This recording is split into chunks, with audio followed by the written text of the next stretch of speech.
Sathya Sai Baba, one of the Indian saints who to many is thought of as God. To others, he's very controversial. But I don't listen to what I hear. I only go by what I experience directly. And oh God, wow.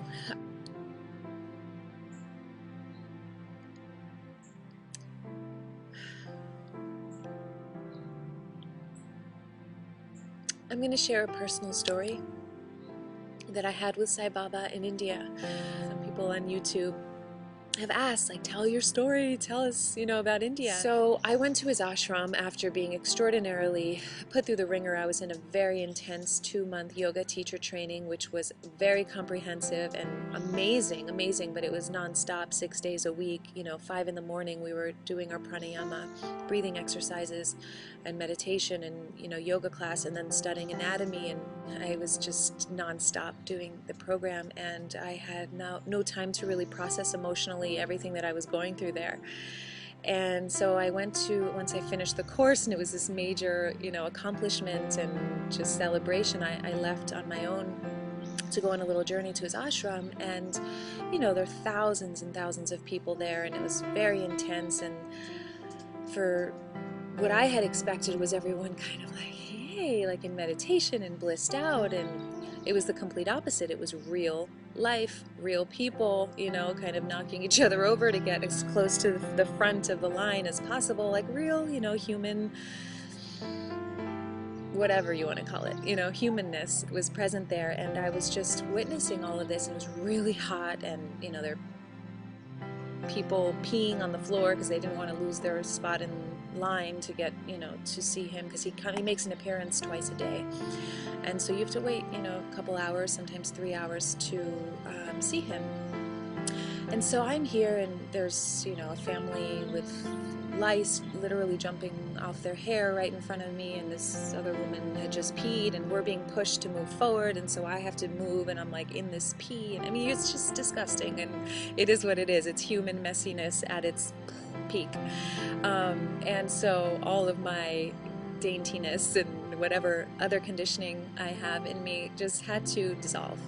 And I was actually really angry. I was really angry, and I was witnessing all of these people kind of knocking each other over, but nobody was present, and in my viewpoint at that time.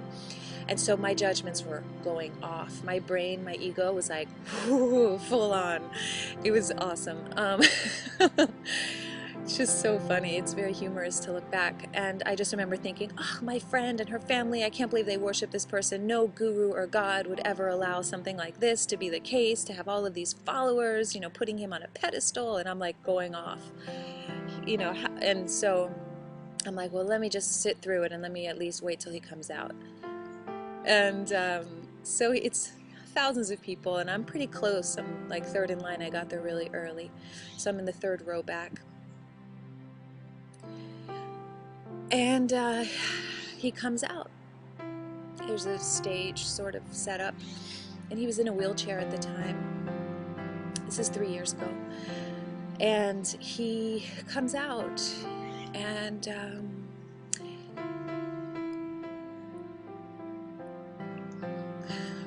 it's hard to...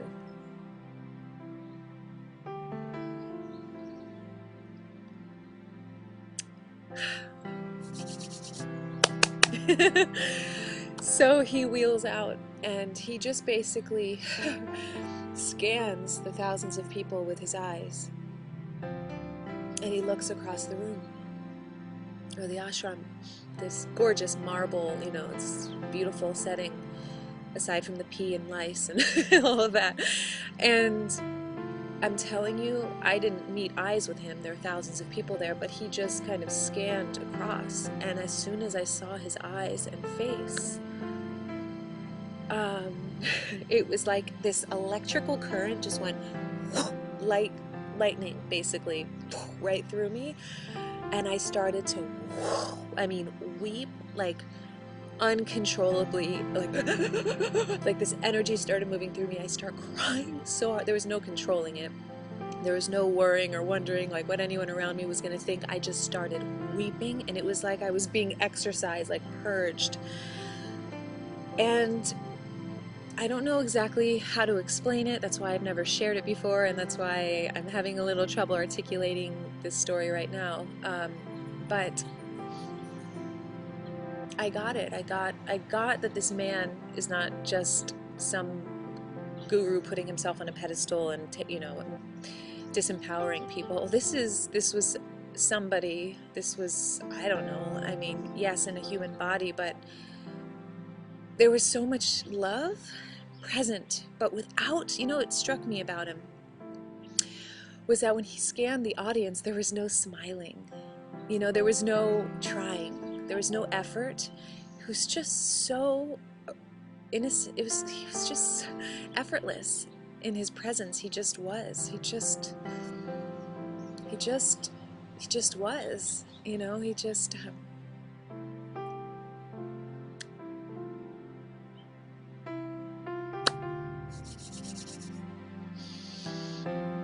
I think it was like when I saw him in this state that he was in, that he embodies and lives, I saw what was possible, but it wasn't a thing that makes sense by looking at somebody. It wasn't like a thought. It was just a feeling and an essence that blew me away and made me believe, actually, and have faith that there is power, like that there is an ability to reach a certain level of consciousness in physical form, and that this man had actualized fully, and that he was able to transmit this energy to others because it wasn't a thought or an idea. It was very visceral, and it never left me. And I just have a lot of gratitude and a lot of love, and I make this video for Sai Baba. I mean, the funny thing is, after this, my whole life crumbled. I'm not kidding. Like, everything fell apart after this. Everything. Like, I came back to Los Angeles, and my relationship and home and career and community, like, it was like everything that I found refuge or sought refuge in crumbled. Like, I could not look at anyone the same because I wasn't the same, and it's like, this is what happened.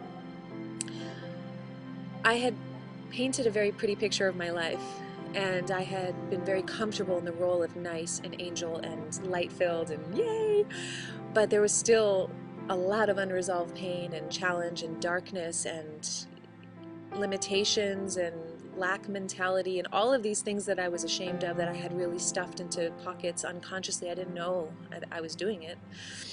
And when I was in India, everything's revealed, like everything's out in the open. People are starving, and there are people sick and crazy, and it's just, and beautiful and rich and poor, and I mean, you just see the whole human experience in one.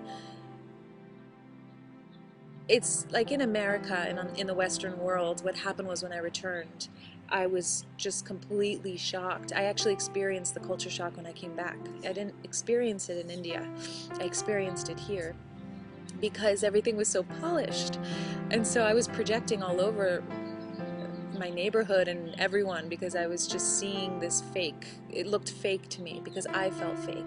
I felt like a fake. I felt like I was only showing part of myself, and that I wasn't courageous enough to reveal that I also had a lot of pain in me, and anger and wounds and challenges, and I was constantly this optimist without recognizing that I was ashamed of my humanness, and that was in no way serving me nor anyone else I was in a relationship with.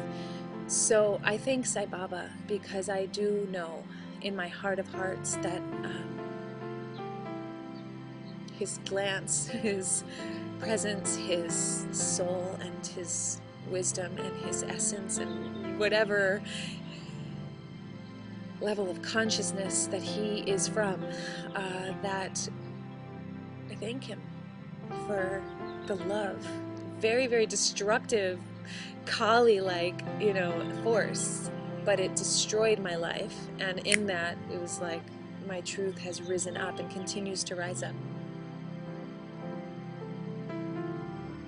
It's very powerful to just show up as you are, and it not only is liberating and integrative, really allowing wholeness to awaken within our physical form, but it also serves others. I've just noticed as a natural byproduct, other people can relax too around you. Even though I came back from India after a very challenging, what I thought was the peak of my challenge in India, I came back and that was a cakewalk, and the real falling apart took place, and I thought everything was over.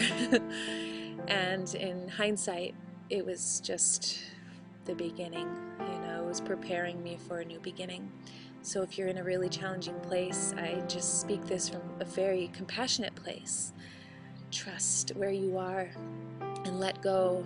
Let go and trust and allow whatever emotions need to move through you, whatever you need to do to nurture yourself, honor yourself, take care of yourself through the process. Be gentle with your thoughts, be gentle with your heart, be gentle with your environment, and just allow.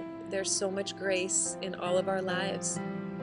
There's so much grace, and it's just a matter of opening up to receiving it, and that just means relaxing as much as we can so that we can receive it, and in turn, as a byproduct, we end up serving. We want to serve from that overflow once we replenish and restore and rejuvenate. So I thank you so much for this amazing community, and I send a lot of love your way. Pardon the loquaciousness of this video, and just sending a lot of love your way.